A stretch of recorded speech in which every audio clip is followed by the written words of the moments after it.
Today, I'm helping you find a new summer read. If you haven't heard the name Uncle Nearest, you will. It's the name of the fastest growing whiskey brand in U.S. history. Its namesake, Nearest Green, is the greatest whiskey maker the world has never known. Those are the words of the company's CEO and founder.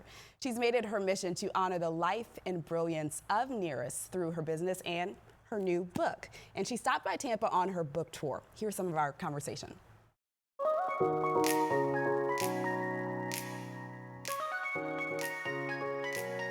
I am thrilled to have even a few moments to talk to this powerhouse standing next to me, Miss Fawn Weaver. She is the CEO and founder of Uncle Nearest Premium Whiskey. Your achievements in less than a decade is nothing short of remarkable. You are the fastest growing whiskey in U.S. history. You were just named to a Forbes list of the Richest Self-Made Women for 2024 in America. Congratulations on all of your success. What drew you to Nearest Green? The story of Nearest Green is super simple. At that point, I would have been almost 40 years old when the story first came out, and I couldn't tell you a single ubiquitous American brand that we could prove that there was an African American at the beginning. We know that this is the case for a lot of American brands, but we couldn't prove any. And finally, there was one in which the company was actually saying, yes, this person was here. We don't know everything that he did. We don't know a whole lot, but we know he was here. And it allowed me to go in and to prove who he was and what he did. Can you tell us what you uncovered in your research? Sure. We know for sure that he's the first known African American Master Distiller. And we know for sure that he was the first Master Distiller for Jack Daniel. We know for sure that he is the only known Master Distiller for Distillery Number 7.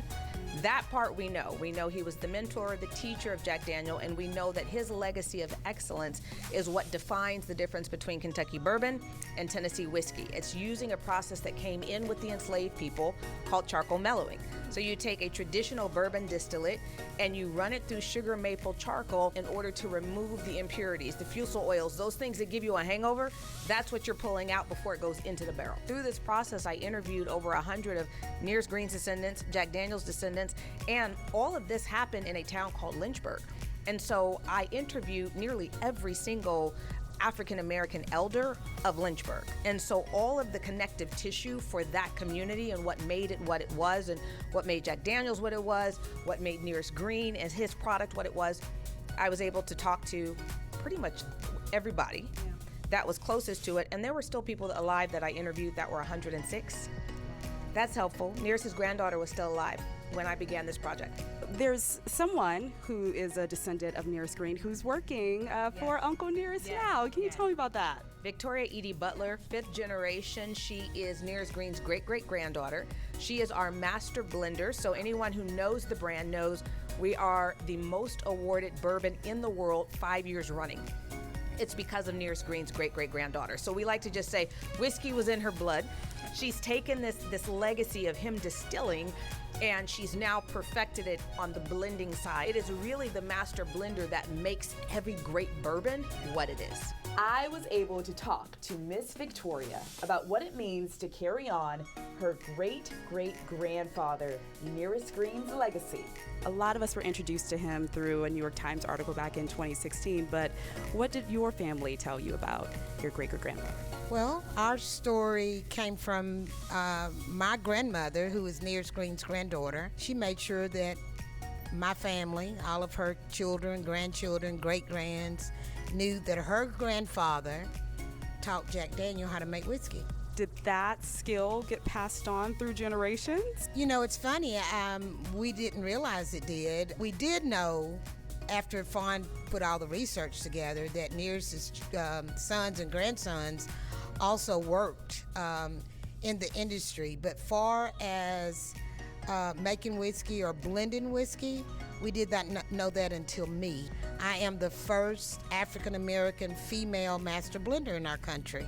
And you've earned a few awards, right, with that title? Yeah, I have a few. I have been named Master Blender of the Year 4 times over. These stories and more are detailed in a new book called Love and Whiskey: The Remarkable True Story of Jack Daniel, his Master Distiller Nearest Green, and The Improbable Rise of Uncle Nearest. What will we find in the pages of this book? Oh, first of all, it's 376 pages, and it is a page turner. It is not what you expect because it's not just a book on history. It's my story, so her story in the midst of history. I take everyone on the journey of what it was like to find this story, all the steps through that process, but I also take you back to who I am and how I became who I am from a little girl. And so you see this kind of going back and forth between current day, modern day, and history. And so people are loving it so far. I haven't seen a review that's not 5 stars. And people have started, I don't even know how they're reading it so fast. I've seen YouTube reviews, and I'm like, and they're just like, look, I couldn't put it down, so I stayed up, and now I'm recording a YouTube review. Who knew that's the way the world works now? Wow, that's incredible. Well, congratulations on all of your success. Well, you can learn more about the book, about the Uncle Nearest brand, and the distillery in Tennessee by visiting their website, which is unclenearest.com.